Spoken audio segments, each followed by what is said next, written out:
प्रिय दर्शकों नमस्कार। आज मैं आपको माता सरस्वती की कथा सुनाने जा रही हूँ। कैसे माता सरस्वती का पृथ्वीलोक पर अवतरण हुआ था। जैसा कि आप जानते हो कि बसंत पंचमी का त्योहार आने वाला है। बसंत पंचमी के दिन माँ सरस्वती की पूजा होती है। सभी विद्यार्थी और सभी लोग अपने अपने घरों में माँ सरस्वती की पूजा करते हैं। तो माता सरस्वती का जन्म पृथ्वी लोक पर कैसे हुआ था, आइए जानते हैं पौराणिक कथा। सृष्टि के निर्माण के समय ब्रह्मा जी ने मनुष्यों की सृष्टि रची थी, लेकिन सभी मनुष्य वाणी से रहित थे, बोल नहीं पाते थे, सिर्फ इधर उधर विचरण कर रहे थे। सृष्टि के निर्माण के बाद जब ब्रह्मा जी पृथ्वी लोक पर आए, तब उन्होंने देखा कि उनकी सृष्टि में कोई कमी रह गई है और उनके बनाए हुए जो स्त्री पुरुष थे, उनमें न वाणी थी, न बुद्धि थी, न ज्ञान था, न विवेक था और ना ही वे कुछ कर पा रहे थे। तब विष्णु भगवान की उन्होंने आराधना की और उन्होंने प्रार्थना की कि प्रभु अब क्या करें। मनुष्य की जो रचना हमने की है यह एक मात्र पुतले की तरह ही, इनको कहाँ से ज्ञान बुद्धि और वाणी दें। तब भगवान विष्णु ने आज्ञा दी कि वह सरस्वती माँ की प्रकट करें। तब ब्रह्मा जी ने अपने कमंडल में से थोड़ा सा जल लेकर पृथ्वी पर डाला, तो वहां से एक अद्भुत और अति सुंदर देवी प्रकट हुई।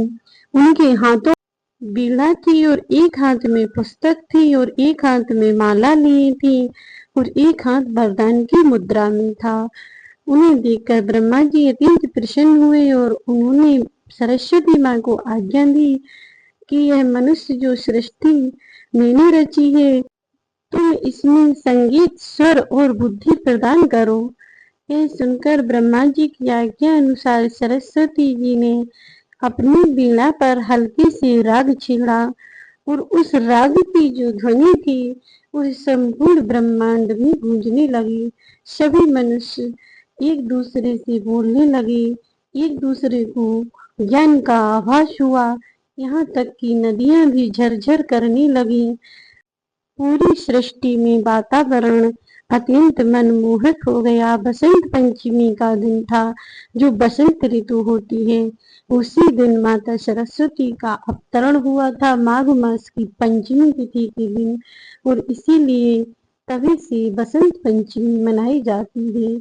और इस दिन से मौसम में बसंत ऋतु आ जाती है, मौसम सुहावना हो जाता है, जो कि सरस्वती माँ के जन्म उत्सव के कारण हुआ था। और जब माता सरस्वती ने विवेक ज्ञान बुद्धि सभी मनुष्यों को प्रदान की, तभी मनुष्य एक दूसरे को आदान प्रदान करने लगे।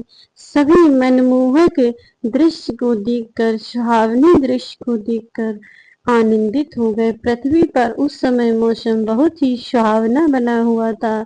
बसंत ऋतु आ चुकी थी, भौरे गुंजार कर रहे थे, फूलों की क्यारियां सुशोभित हो रही थी और हवा मंद मंद मुस्कुरा रही थी। सभी बहुत खुश हो गए थे। माता सरस्वती का जब पृथ्वी पर आगमन हुआ था, उस समय बसंत ऋतु का निर्माण हुआ था और उस समय देवता भी प्रसन्न हो रहे थे।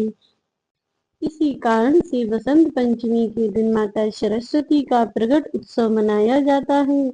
और जो बसंत पंचमी के दिन माता सरस्वती की पूजा करता है, पीले फल उन्हें समर्पित करता है, उनका व्रत रखता है, उस पर माता सरस्वती की विशेष कृपा प्राप्त होती है। इसीलिए इस दिन सभी विद्यार्थी और सभी घरों में माता लक्ष्मी जी की पूजा की जाती है। और साल 2026 में बसंत पंचमी का त्योहार 23 तारीख को मनाया जाएगा। माना जाता है इस दिन भगवान महादेव का लगन उत्सव भी हुआ था। इसी कारण से यह त्योहार की विशेषता और भी अधिक बढ़ जाती है। तो माता सरस्वती को कौन सी वस्तुओं का भोग लगाना चाहिए, कौन सी फल अर्पित करना चाहिए, कौन सी जैसी बनी मिठाई का भोग लगाना चाहिए, यह सब मैं आपको नेक्स्ट वीडियो में बताऊंगी। तो नेक्स्ट वीडियो मेरा सुबह 11 बजे आ जाता है, तो आप सब उसे देखिए और माता सरस्वती की आराधना कीजिए। माता सरस्वती की कृपा आप सब पर बनी रहे।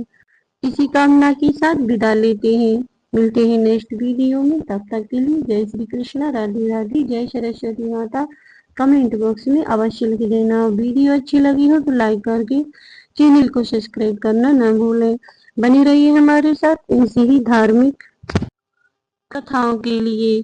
हम आपके साथ ऐसे ही रोचक और धार्मिक कथाएं लेकर आते रहते हैं। और सरस्वती जयंती के दिन माँ सरस्वती का गायत्री मंत्र जपना ना भूलें। और कौन सी मंत्र से पूजा करें और कौन से रंग के कपड़े धारण करना चाहिए, यह सब मैं आपको नेक्स्ट वीडियो में बताऊंगी। तो मिलते हैं नेक्स्ट वीडियो में, और आप सभी के लिए सरस्वती जयंती की बहुत बहुत शुभकामनाएं। सभी पर माता सरस्वती की कृपा बनी रहे। जय सरस्वती माँ, जय श्री कृष्णा, राधे राधे।